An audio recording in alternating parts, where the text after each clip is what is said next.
Olá a todos, aqui é o professor Cláudio e hoje para falar sobre a primeira filosofia que se tornou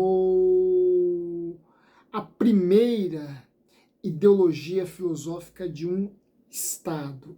Esta filosofia, na verdade, esta escola filosófica se tornou a primeira ideologia filosófica de um Estado. E aqui eu já quero deixar bem claro de que filosofia nós estamos falando, de que escola filosófica nós estamos nos referindo. Nós estamos nos referindo à escola estoica, à filosofia estoica. O estoicismo foi a primeira filosofia a se tornar uma ideologia filosófica de um Estado, para sermos mais precisos, de um império. Eu falarei sobre quais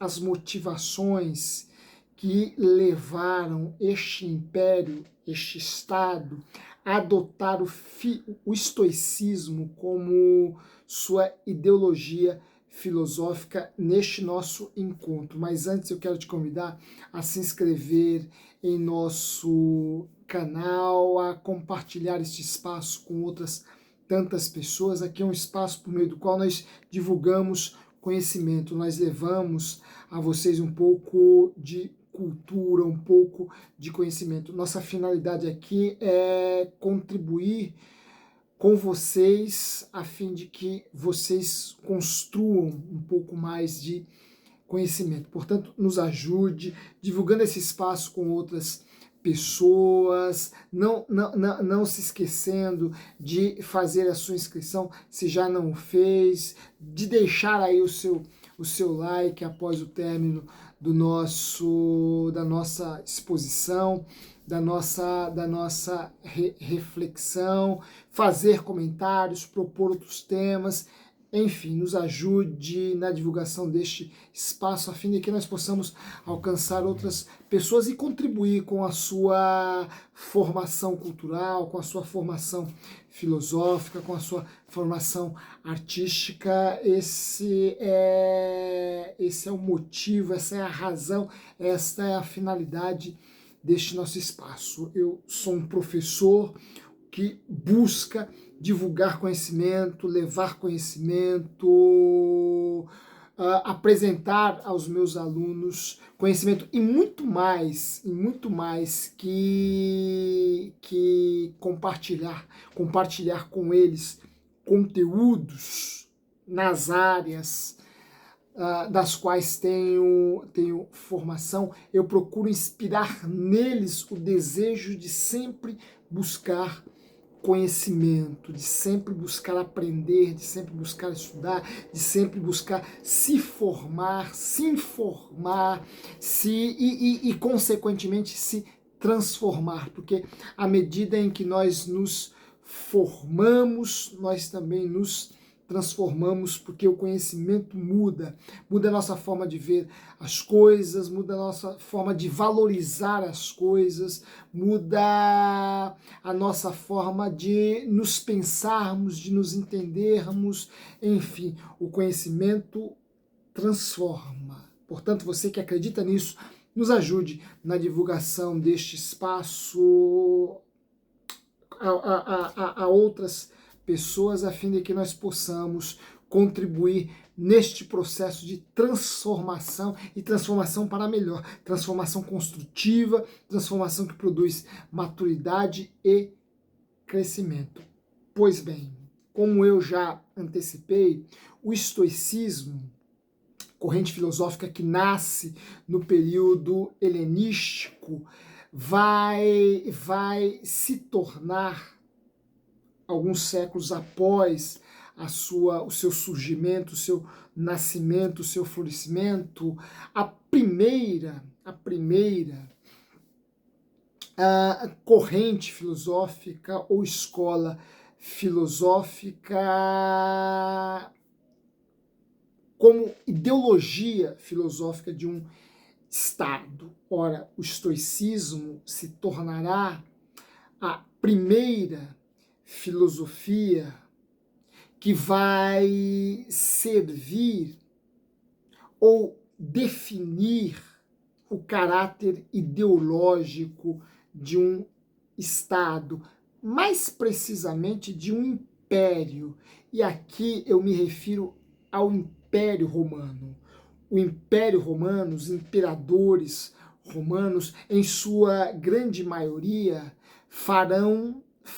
transformarão o estoicismo numa ideologia filosófica, numa ideologia de Estado, numa ideologia política. Os imperadores romanos adotaram o estoicismo como sua ideologia política, como sua ideologia de Estado. E sabemos que a figura mais emblemática a representar a importância do estoicismo em sua formação política e, mais ainda, na forma de conduzir o Império Romano foi Marco Aurélio. Marco Aurélio, este rei filósofo, vai ser a figura mais emblemática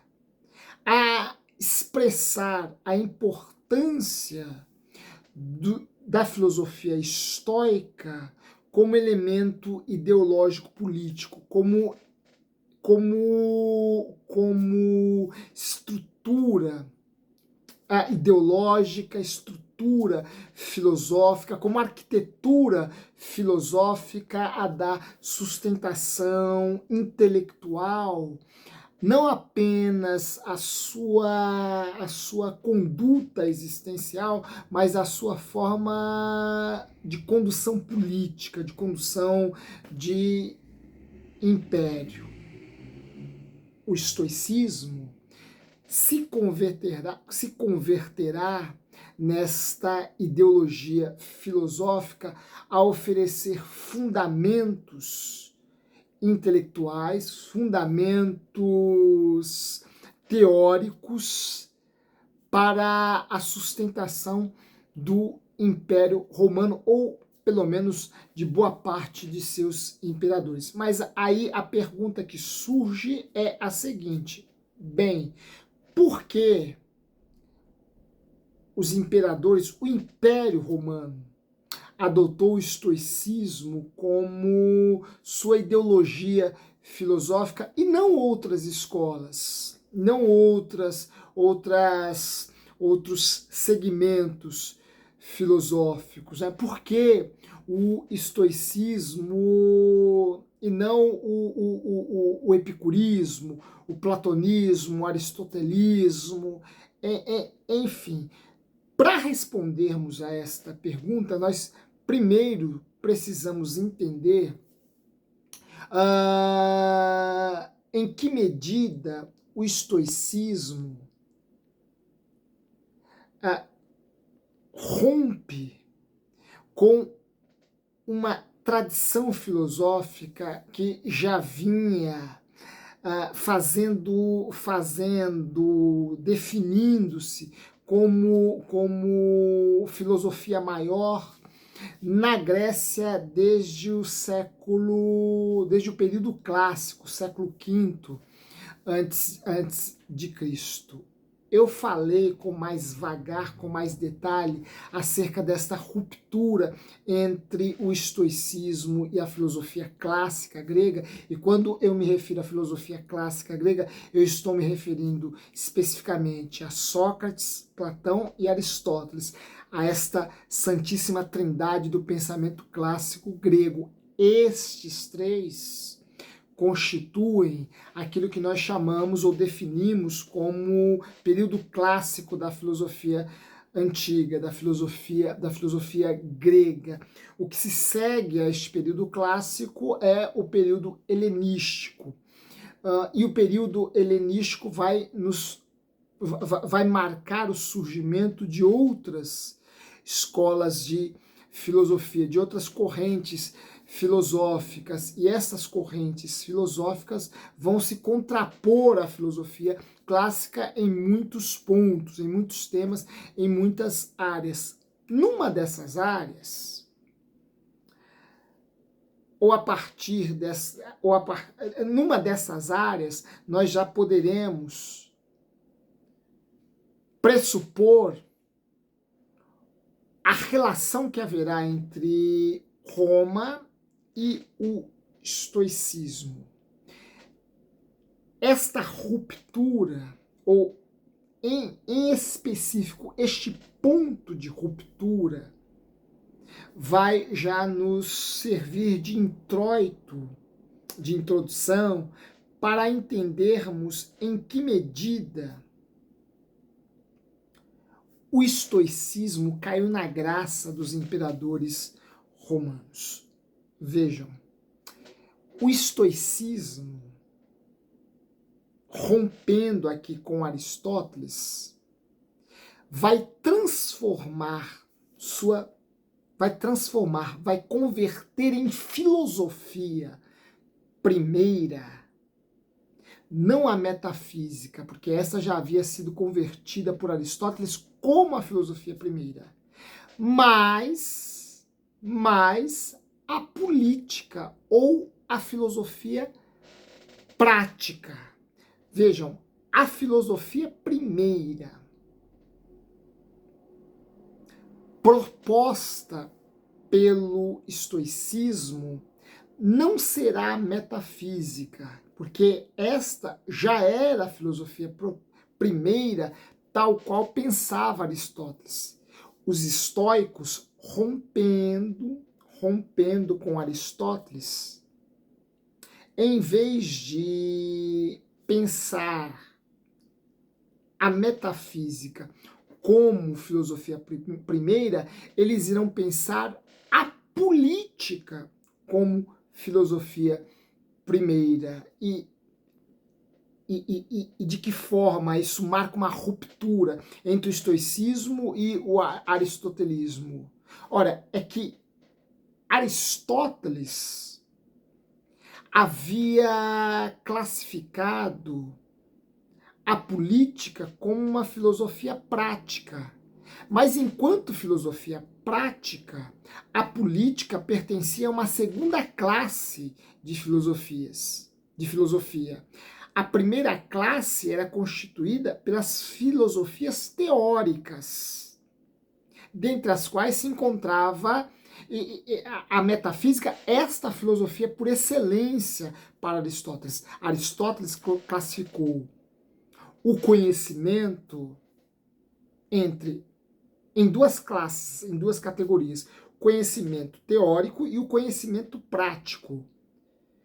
Dentre as áreas do conhecimento que Aristóteles classificou como pertencentes ao conhecimento teórico, se encontra a metafísica, conhecimento filosófico por excelência.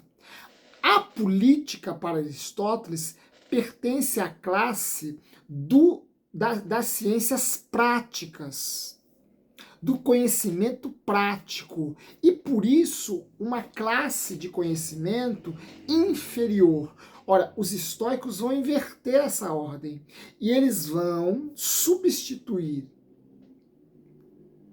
nessa relação hierárquica, eles vão substituir a filosofia teórica ou as ciências teóricas pelas ciências práticas, porque o estoicismo vai implementar, ao lado de outras escolas, como o epicurismo, vai dar origem àquilo que nós hoje chamamos ou definimos como uma filosofia da vida. Com os estoicos, mas não apenas com eles, a filosofia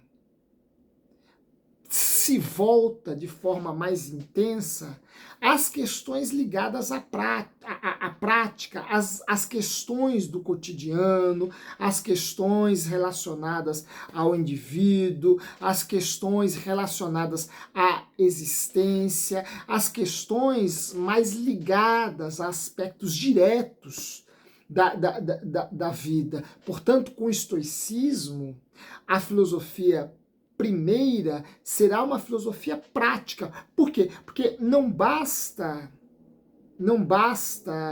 apenas conhecer, é preciso converter, é preciso que este conhecimento se convirja em algo que dê sentido à minha vida e mude minha forma de me organizar, de me orientar, de atuar no mundo. Portanto, para os estoicos, a filosofia tem que ter necessariamente um caráter prático. Prático aqui no sentido de transformar a realidade do sujeito, de conduzir este sujeito a uma forma de ser, de estar no mundo, diferentemente de seu estado afilosófico. Portanto, com os estoicos surge uma filosofia prática. Não apenas surge uma filosofia. Aliás, com os estoicos, a filosofia prática se torna a filosofia primeira por excelência. Porque a metafísica, que era a filosofia primeira por excelência para Aristóteles, ainda é uma filosofia muito contemplativa. Lá, Aristóteles está propondo conhecimento pelo conhecimento. Os estoicos vão julgar essa filosofia muito distante, muito abstrata, muito especulativa. Para eles não importa, o essencial não é o conhecimento pelo conhecimento. O essencial é o conhecimento que, de algum modo, muda a minha forma de ser e de agir no mundo. Por isso que a política vai ser a filosofia, vai ser a área por excelência da filosofia prática estoica, substituindo a metafísica enquanto filosofia primeira proposta por Aristóteles. Portanto, para os estoicos, a política será a filosofia primeira por excelência. E quando falamos em política, falamos em ação. Falamos em ação. E para os estoicos, toda ação, seja ela uma ação individual ou coletiva, é uma ação política. É uma ação de caráter, de natureza política. Porque os estoicos são práticos. Os estoicos não buscam conhecimento pelo conhecimento. Os estoicos buscam o conhecimento enquanto uma prática de vida, enquanto uma forma de agir no mundo, enquanto uma forma de atuar no mundo, enquanto norte para nos conduzir a uma ação. E esta ação é uma ação política, independentemente de ser uma ação individual ou uma ação coletiva. E por quê? E política nesse sentido grego ainda. Política porque, de algum modo, esta ação, por mais individual que seja, ela tem um desdobramento, ou pelo menos ela é o resultado de uma coletividade agindo sobre mim. Um exemplo simples. Eu poderia agora pegar uma maçã e comer. Ora, este é um fato isolado, é um fato individualizado. Para um estoico, este fato, embora aparentemente isolado, individualizado, é um fato, é uma ação política. Por quê? Porque o ato de eu comer a maçã pressupõe uma sequência de outras ações empreendidas por outros indivíduos que me possibilitaram este ato, o ato de comer uma maçã. Vejam, se eu estou agora comendo uma maçã, é porque alguém um dia plantou esta maçã. Alguém um dia colheu esta maçã, regou, cuidou para que a macieira crescesse e produzisse essa maçã. Um dia alguém foi lá e colheu esta maçã e pôs um caminhão. Alguém foi lá e conduziu esse caminhão e levou esse caminhão até uma distribuidora, e lá na distribuidora alguém conduziu essa maçã ao mercado e eu fui lá ao mercado e comprei a maçã. Vejam, mesmo um ato aparentemente isolado, como o ato de comer uma maçã, decorre do resultado de outras ações empreendidas por outros agentes que mostram que não se trata apenas de um ato isolado, mas de um ato que só foi possível mediante a ação de uma coletividade. Então, para os estoicos, mesmo uma ação isolada, uma ação individual, é uma ação política. Por quê? Porque ela é o resultado, ela só foi possível mediante outras tantas ações.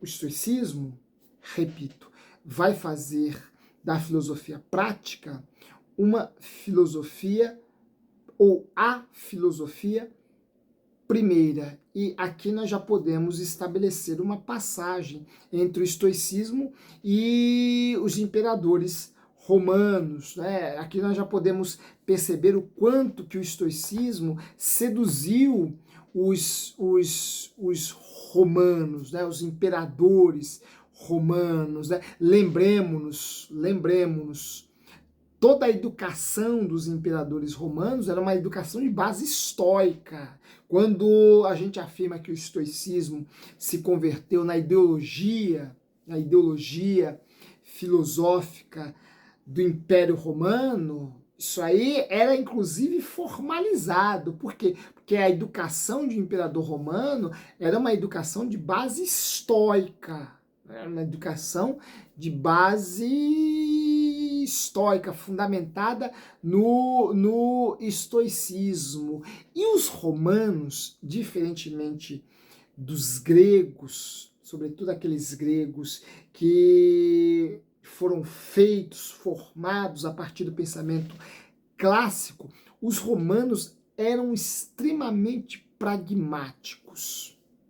Os romanos eram um povo da praxis e não um povo da contemplação, como os gregos. Os gregos, vide Aristóteles, que colocou como o conhecimento por excelência a metafísica, que propunha, que colocava, que erigia sobre as áreas do conhecimento de caráter mais prático, as ciências teóricas, o conhecimento teórico, aquele conhecimento que é válido pelo próprio conhecimento, aquele conhecimento que não precisa não precisa se converter numa ação, ou não precisa me conduzir a uma forma diferente de me comportar, porque é um conhecimento que basta por si mesmo. Os gregos formados nessa concepção de filosofia clássica eram figuras extremamente contemplativas. Os romanos eram figuras ativas, pragmáticas. Tanto é que a matemática para os gregos, se bastava enquanto matemática. Os gregos criaram uma matemática pura. Tales Pitágoras foram os idealizadores de uma matemática pura, né? Olha, sabemos do Teorema de Pitágoras. Conhecer o Teorema de Pitágoras vai mudar em que a minha vida? Talvez não mude nada a minha vida. Mas eles tinham um verdadeiro prazer em fazer, em desenvolver, em cultivar este conhecimento, que é um conhecimento meramente contemplativo, porque só o fato do indivíduo se ocupar com este conhecimento mais elaborado, mais abstrato, mais contemplativo, já gera nele um prazer, uma alegria indeléveis. Para os romanos, o Teorema de Pitágoras só seria importante se ele servisse, fosse um orientador para alguma praxis, para alguma ação, para alguma atitude. Como não era, então pouco me importa conhecer o teorema de Pitágoras. Tanto é que não há pitagorismo, né? No Império Romano. A gente tem estoicismo. Alguns imperadores cultivaram, construíram a sua vida a partir de um comportamento hedonístico epicurista. Mas isso já pertence a uma outra discussão. O que eu quero deixar bem claro aqui é que os romanos eram figuras extremamente práticas, pragmáticos no sentido aqui mais lato, tá? Mais amplo. Eram figuras extremamente pragmáticas e a eles só interessava uma forma de conhecimento que servisse de base intelectual para a sua ação, para a sua prática, para o seu agir no mundo. Então, para eles, pouco importava a matemática pura, contemplativa de um Pitágoras. Importante era a filosofia estoica, porque a filosofia estoica oferecia fundamentos e bases para que eles agissem, para que eles fizessem, para que eles conquistassem, para que eles construíssem. Está posto aqui um primeiro elemento que nos ajuda a entender o porquê que o estoicismo se tornou nessa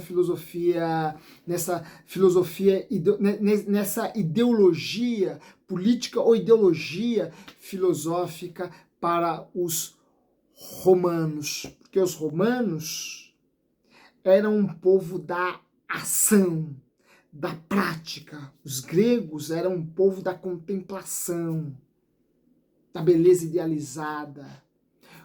Os romanos eram um povo da prática, eram um povo da ação. E eles viram no estoicismo sua relevância política para se conduzirem enquanto entes políticos, enquanto estadistas, enquanto chefes de uma nação, enquanto imperadores do maior império que este mundo já conheceu. Vejam, o estoicismo vai se tornar a primeira filosofia ou a primeira ideologia filosófica de um Estado. Daí a relevância dessa escola na história do pensamento ocidental, na história da formação política do Ocidente, porque aqui nós estamos falando de formação política ocidental, nós estamos falando dessas coisas. Vejam, o estoicismo vai se tornar a filosofia estoica vai se tornar essa ideologia política do Império Romano, maior império que este mundo já conheceu.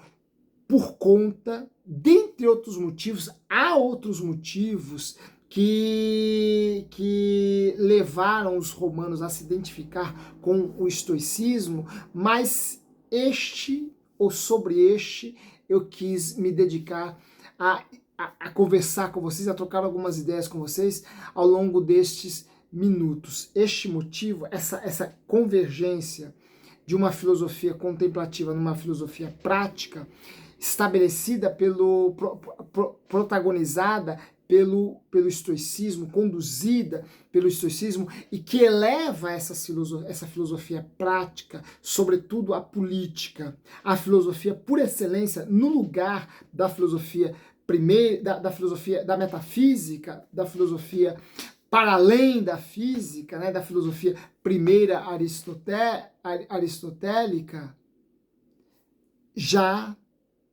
é um elemento extremamente convincente, é um elemento extremamente consistente que justifica esta afeição dos imperadores romanos pela filosofia estoica. O maior nome que representa esta influência estoica na história dos Césares romanos é justamente, repito, é justamente Marco Aurélio. Esse foi um imperador filósofo. E vejam quanto que os romanos eram um povo da praxis, da ação. Ora, Marco Aurélio, que lia a República constantemente, que fez da República a obra que ele mais lia, mais examinava, mais pesquisava, a República de Platão, vai tirar a figura do rei filósofo deste plano contemplativo idealizado por Platão e convertê-lo como um fato real e como um ser real. Ele vai encarnar em sua vida, em sua ação, em sua prática de estadista, de líder político, aquilo que Platão contemplou, idealizou em sua república.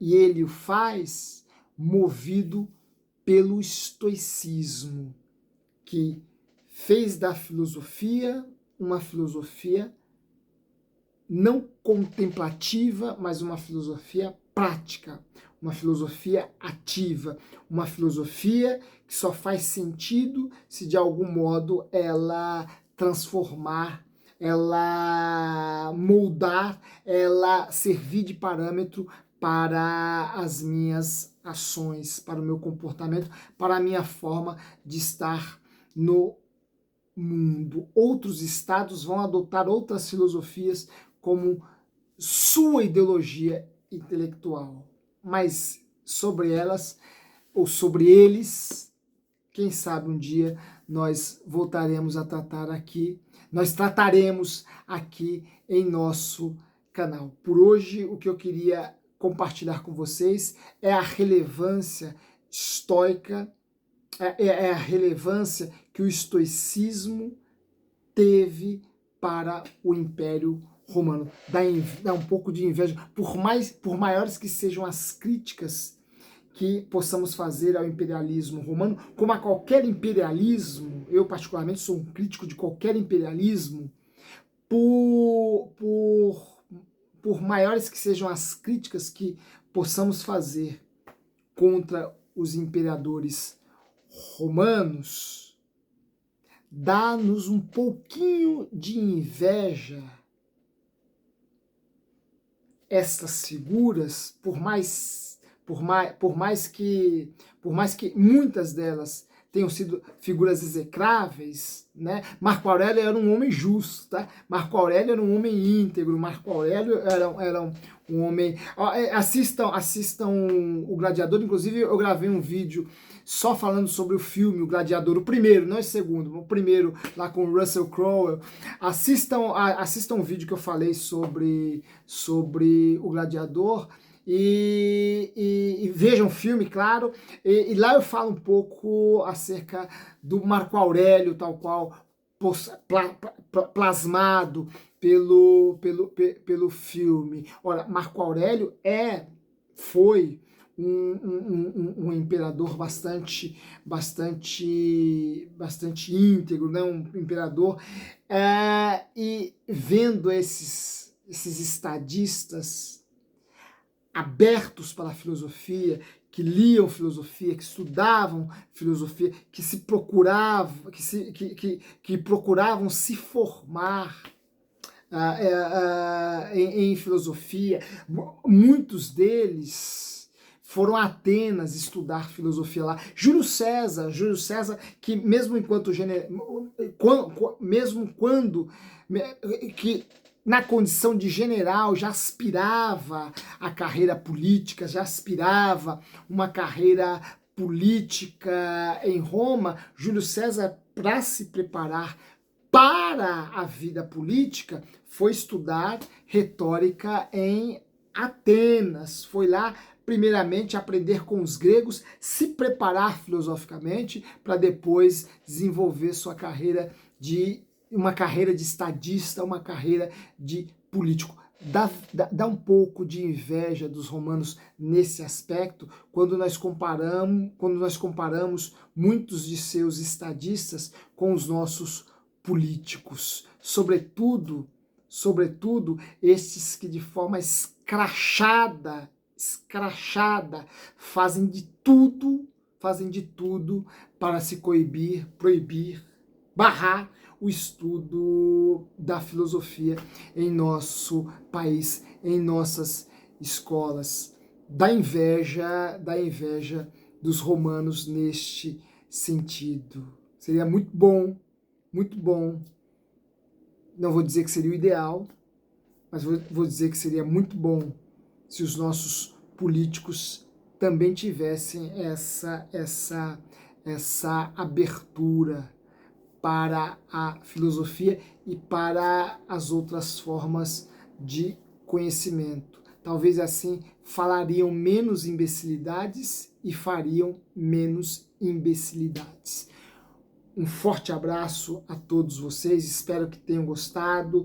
Se gostaram, não se esqueçam de deixar aqui o seu like e se inscreva em nosso canal, faça aí os seus comentários e nos ajude compartilhando esse espaço com outras pessoas. Em breve nos reencontraremos aqui para refletirmos sobre um outro tema, um outro assunto.